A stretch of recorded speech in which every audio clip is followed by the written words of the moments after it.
Hey, Allison Verhalen here with AV Writing Services, and I wanted to take a moment to talk to you about the stages of the marketing funnel. This is something I hear about a lot from entrepreneurs and small business owners is when I ask about their buyer journey, their marketing funnel, what that looks like. I get a blank look a lot of the times from people who just have no concept, have never really thought about the stages of people becoming aware of them all the way to buying from them, right? Because it's rarely, again, depending on your industry, it's not always going to go straight from being aware of you to buying from you. Usually there's a stage where you have to build that relationship. So I normally think of it as being similar to building a relationship with someone that you're about to marry.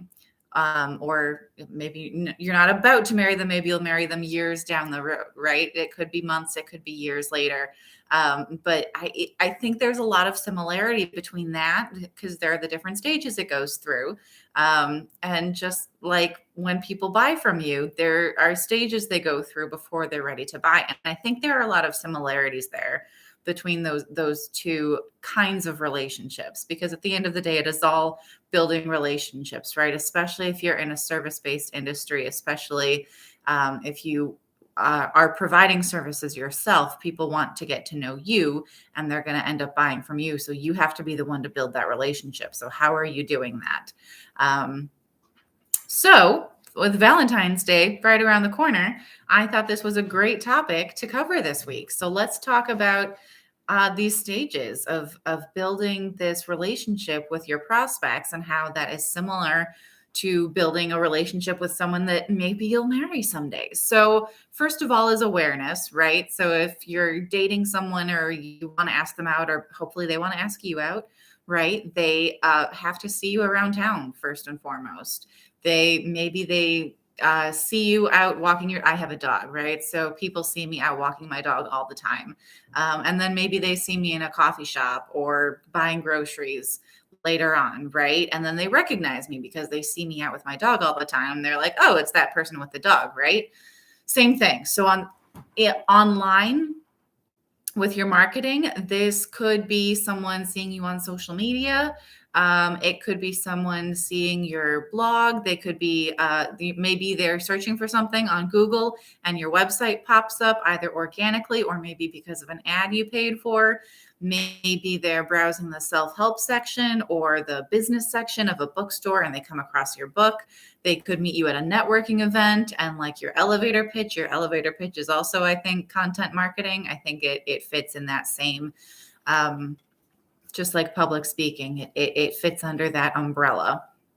So there is a key similarity between someone wanting to ask you out and someone meeting you and wanting to know more is that they have to like what they see, right? So they have to see you out and about, and whatever it is about you that they decide they like, there has to be something there that they like. So they want to get to know you better. So then they're going to ask you out on that date, right?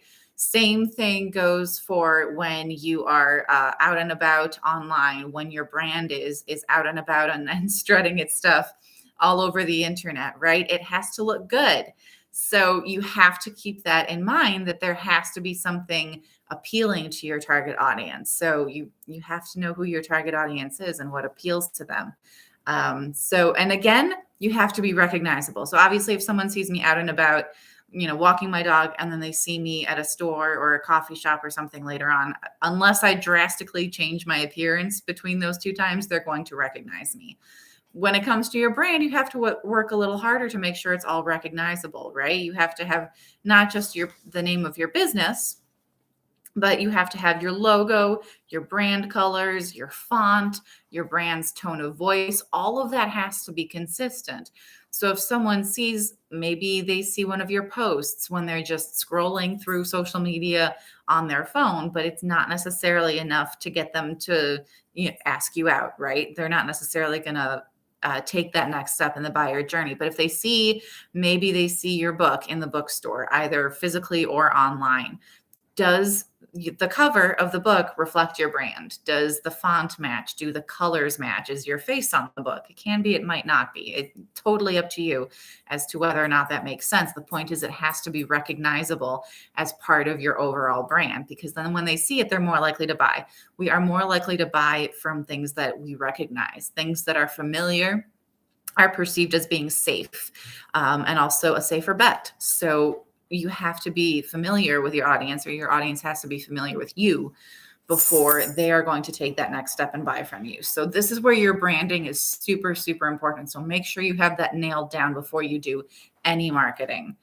Next up is the get to know you stage, right? So this I equate to you're going on a first date. This is your first date, right? So when it comes to your content, maybe this is someone reading that book of yours that they found in that bookstore. Maybe they're reading some of your blog posts because they found your website, or they liked what you said in a networking event and they went to your website to check you out. I hear this all the time from people who set up a meeting with me after I meet them at a networking event.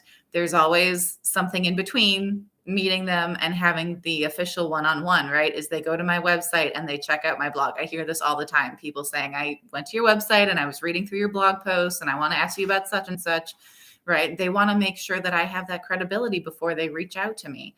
And they're going to go straight to my blog to do that. Now, this is why I always say you should never have a call to action at the end of your blog post that is buy from me. It is essentially the same as proposing marriage on the first date, right? Your prospect is not ready for that. They are just in the get to know you stage. They're just now getting to get an idea of who you are and what you're all about. So if you go straight for the hard sell, they're not ready to commit yet. They're still exploring their options. Maybe they're not even sure they want to be in a relationship with anyone right now. You have to talk them into it. So use that call to action at the end of your blog post to lead them to the next stage of the buyer journey. This is where you are developing your relationship. So you can ask them to subscribe to your newsletter, to follow you on social media, whatever it might be. You remember that the goal is to build this relationship. Now they're aware of you. They know a little bit about you. They want to get to know more. When they follow you on social media, when they subscribe to your newsletter, they can continue knowing more about you. You can continue pushing that great content in front of them and continue positioning yourself as an expert in your industry. So think about that as the relationship building, where you're going on more dates. Maybe you're investing more in the relationship. Maybe you go on a weekend getaway together, right? You're really investing in this relationship. You could also ask them, maybe you host a webinar or a workshop or something, maybe something that's low cost, where they're committing to you, right? You're going steady, kind of, right? So you're not seeing anyone else there, but they're not quite ready to buy yet. But when they do want to know more about something, they go straight to your blog to look for the information. If they want to know if you provide a certain service, if they're like, oh, maybe I need such and such. Oh, I wonder if this person over here provides that, because I know they provide something similar, right? So keep that in mind. This is where you're leading them through the funnel and really building that relationship and building your own reputation as someone who really is an expert in their industry. And finally, you're going to put a ring on it, right? You're going to ask them to buy. This is your sales page, basically. This is where you are telling someone, you're asking them to commit to marrying you, right? To buying from you, whatever that means for your particular business. That's what you have to do on your sales page, not in your blog post, not on social media, on your sales page. So, and paint a picture of what that looks like. What does happily ever after look like for them? What is it that you're proposing to them that you're going to do for them? How are you going to make their happily ever after a reality for them, right? This is where, as far as the marketing funnel goes, this means that you are focusing on that pain point and letting them know, that you understand the pain point and you're going to solve it for them so they can live happily ever after. That's how you're going to do it. And you have to make that very clear on your sales page so they have a reason to click that buy button. Now, this sounds great as far as all these neat stages, right? But if you were paying attention as I was laying them all out, it's not always that neat. there is a lot of back and forth. You can write blog posts, like I said, for someone in the early stages of the buyer journey, but you're also going to have people who know a little bit more about you who are going to come back to you when they're in the later stages of the buyer journey, but they want to know more. They're going to come back to your website. They're going to read more of your blog posts, right? So you might have people in different stages of the buyer journey reading the same piece of content. Same with your social media, right? If someone's been following you on social media for a while, they've attended your speaking events, maybe they attended a webinar or a workshop that you hosted, right? Keep that in mind, that you might be getting different people at different stages of the buyer journey reading the same piece of content. This is especially true of your newsletters. This is why I have different sections of my newsletter, right? I always start out with, here's the blog post for the week. Here's what it's about. Here's why you should read it. And I end with a video that's in this video right here, honestly, here on YouTube. But in between that, I'll have different sections for different stages of the buyer journey, right? I might have a strong call to action that's like, hey, I have this service or this special that I'm running. Here it is. If I was on a podcast recently, I'll let them know, hey, I was just speaking over here. You should go check that out. Or I'm going to be hosting a webinar or a workshop. So people can skip. Because it's broken up into sections, people can skip around to whatever makes sense for them. If they don't care about the blog post, if they do care about the speaking event or vice versa, they can skip to whatever section makes sense for them. So that is it. That is how I think the marketing funnel is a whole lot like building a relationship with someone all the way up until you ask them to marry you or they ask you to marry them, depending on how you look at it, right? So if you have any other questions, you can reach me at info@avwritingservices.com. I do have a whole bunch of other content. If you want to check out my blog and see all the other stuff that I'm writing about over there, that is all over on my website at avwritingservices.com. Otherwise, have a great week and happy blogging.